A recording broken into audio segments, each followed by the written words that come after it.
Welcome back to Movies TV Mad, and of course you can follow me on Twitter at Movies TV Mad, and welcome to Thursday's edition of the MUFC Daily. Solskjaer was sacked weeks ago. Let's be honest about it. I've been complaining that he hasn't been sacked. We all thought he hasn't been sacked, but he's been sacked.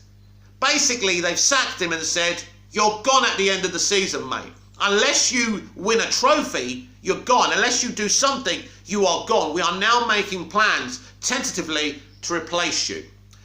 Does this satisfy my thirst to get rid of this accidental manager? Well, yes and no. I mean, look, the club have put themselves in a very dubious position.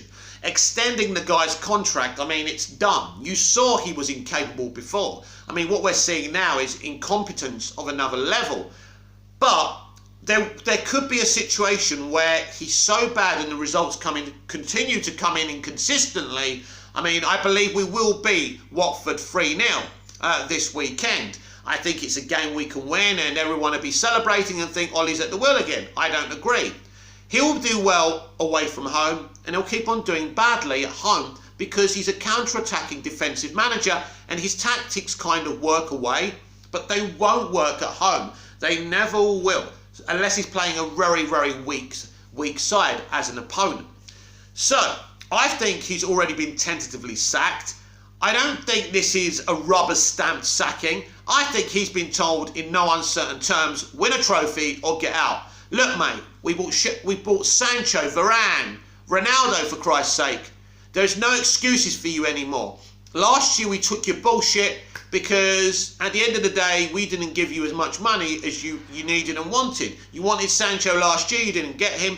Well, we bought you Sancho, mate, and you're not fucking using him. What's your fucking problem? First we thought VDB was shagging your wife and that's why you dropped him, because we just didn't understand why you would drop a player of that ability consistently.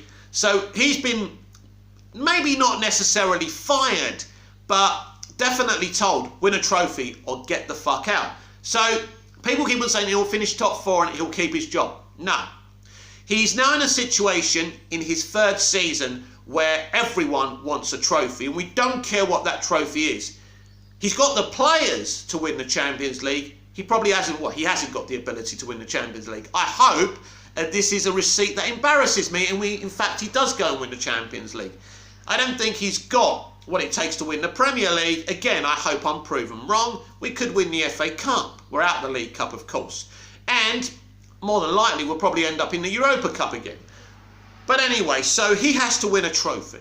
There's no way out for him now. The owners are not comfortable with him. The players are not comfortable with him. So the scenario is that he has to at least steady the ship until the end of the season.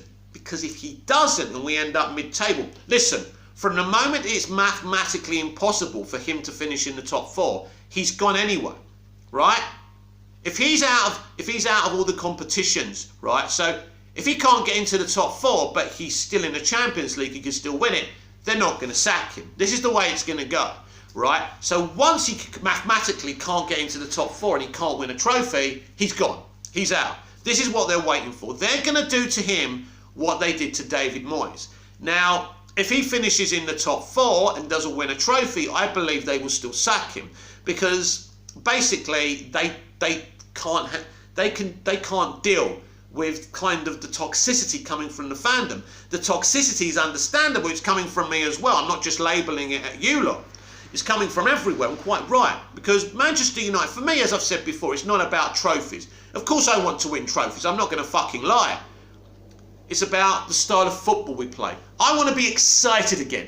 Manchester United, a Manchester United game or Manchester United highlights should be about escapism and enjoying and being proud of my club and my team. Right now, my club is giving me severe anxiety issues, as it is most of us. Because we're so stressed, we just want this accidental clod of a manager sacked. And it's not happening right now because it's their own fault. They put themselves in this situation by extending his contract. He should have been removed at the end of last season. And I know he finished second, but it wasn't a competitive second. He should have gone then.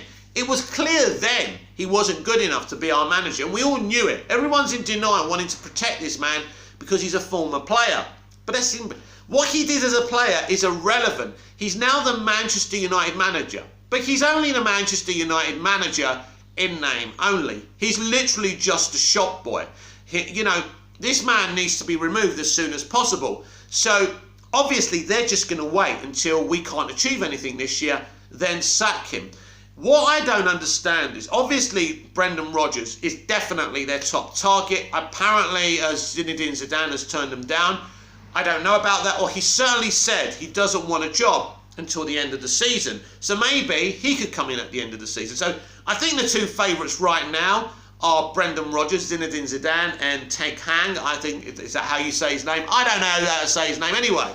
I think they're the three candidates. But it's clear that nobody wants to come in now and take this mess over because it's difficult for their reputations. But at the end of the day, you're in a situation where it could get even worse than it is now. It's not impossible for Manchester United to go so low down the table. They've got to win games. We need them to win games. So what is my mentality now? Listen, he's gone. He's going anyway because he's not going to win a trophy. And that's the only way he can save his job, by winning a trophy. So he's done anyway. So my advice, and this is what I'm going to do, I'm going to support, well, if I support the club, do I support the Glazers? Of course I support the club. But I'm supporting the players. It's not the players' fault this has happened. This is on the manager and on the owners and on the chief executive. This is why we are where we are now. It's not the players' fault. They cannot work within the framework of this accidental manager. They're trying their best. So I will back the players. I will support the players. I will support the name Manchester United. I think that's a better way of doing it. And I want us to keep on winning because at the end of the day, I support Manchester United. But he's not going to win a trophy. Now, I know a lot of you want us to keep on losing so he goes sooner. But what I would say about that, and I would like that as well to a point, but what I would warn about that is if we keep on losing, we're going to get in a very serious position, a dangerous position. So not winning a trophy could be the least of our problems. So they're not going to sack him. No one's going to come in to replace him. We're in a lot of trouble here. And us as a club have done this ourselves. We've put ourselves in this precarious position where we actually employed someone who should never have been anywhere near the manager's seat.